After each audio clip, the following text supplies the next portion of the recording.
You are about to hear some insane claims. A single lion who killed 400 hyenas. A warrior who took down a hippo by himself. A king who defeated over 130 rivals to build an empire. That lion's name was Scarface. And these legends are just the beginning. But the most unbelievable part of his story is the tragic truth about how it all ended. In this video, we will analyze the evidence and uncover the truth behind the myth of Scarface while witnessing the final heartbreaking moments of the lion known as the GOAT, the rise to power. To understand the legend, you must first understand the man. He wasn't born a king, he was born an exile. Born in 2007, the lion who would come to be known as Scarface entered a world designed to kill him. He and his three brothers, Hunter, Morani, and Sikio, were nomads. In the brutal arithmetic of the wild, 4 males without a pride are little more than statistics.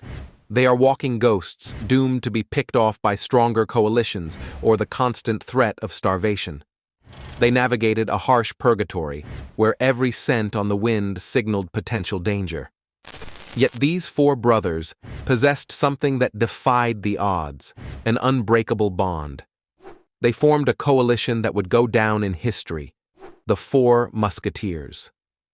This was more than just family. It was a squad, a highly coordinated combat unit. Together, their combined strength and tactical intelligence made them an overwhelming force, capable of rewriting the map of the Maasai Mara.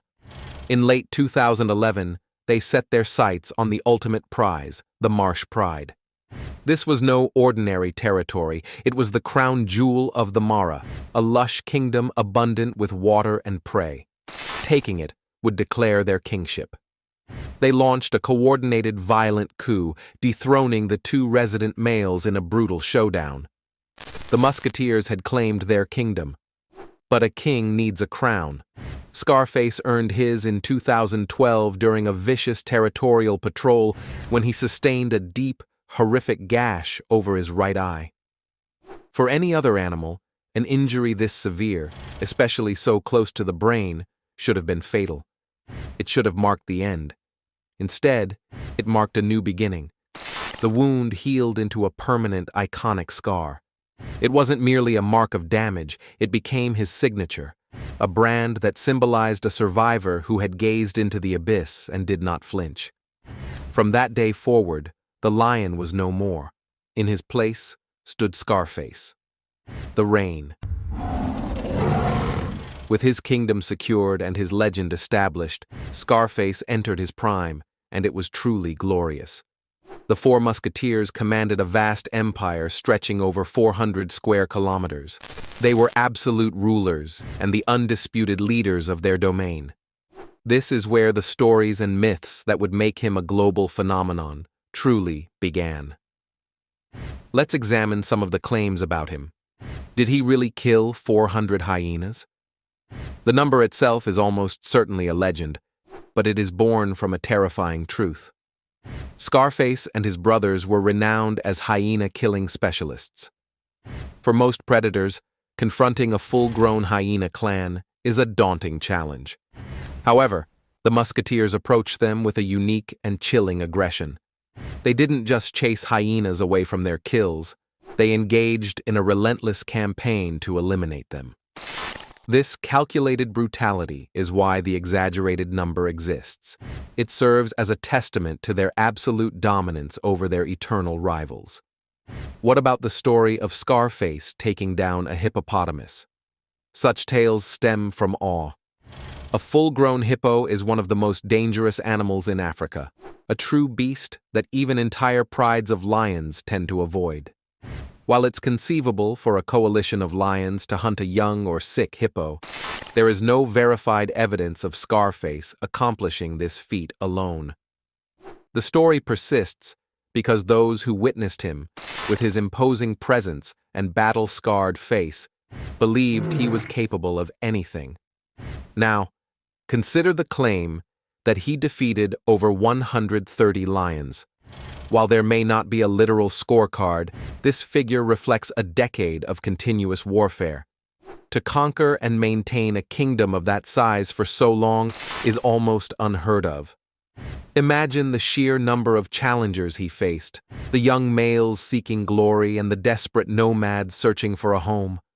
The number 130 isn't just a statistic, it's a testament to a decade filled with bloodshed, strategy, and victory. Yet, despite being a brutal warrior and a powerful king, Scarface had another side that fascinated observers. He was also a patient and gentle father, often seen allowing his cubs to play with his magnificent mane. This contrast, the fearsome monarch who was also a devoted parent, elevated him from being merely an animal to a complex and beloved character. This kind of deep analysis, breaking down a predator's raw power and unique abilities, is the exact reason I created my own game, Wildlife Battle Cards. And to let you experience it yourself, I'm giving every single viewer a free legendary starter pack. You can grab your digital cards right now by clicking the very first link in the description below. The Fall. In the wild.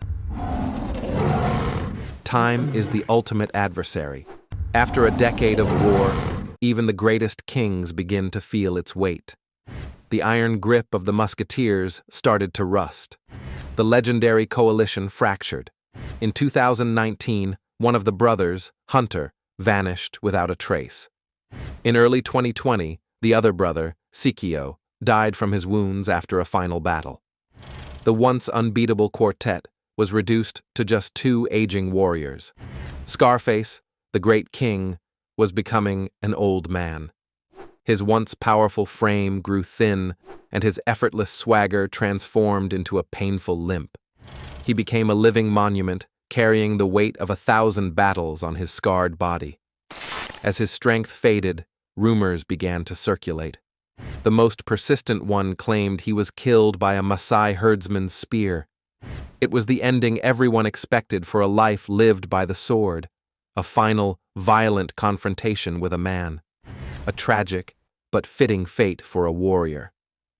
However, the truth of Scarface's final moments was not the ending anyone anticipated. It wasn't a tragedy of violence, it was something quieter and infinitely more profound.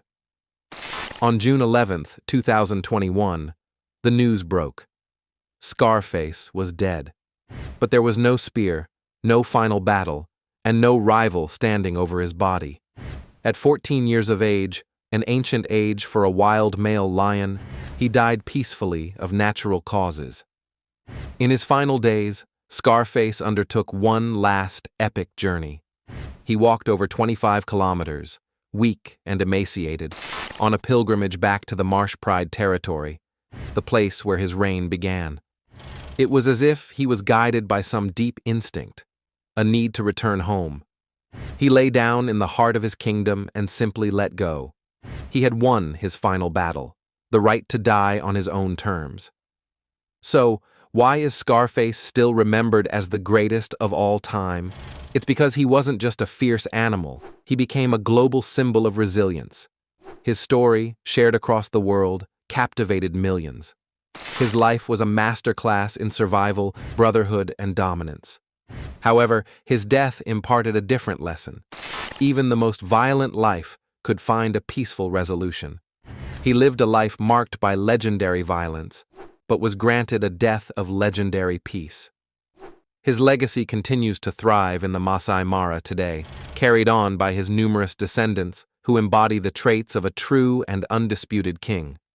Before you leave, don't forget to grab your free legendary starter pack for Wildlife Battle Cards and hold the power of these magnificent animals in your hands.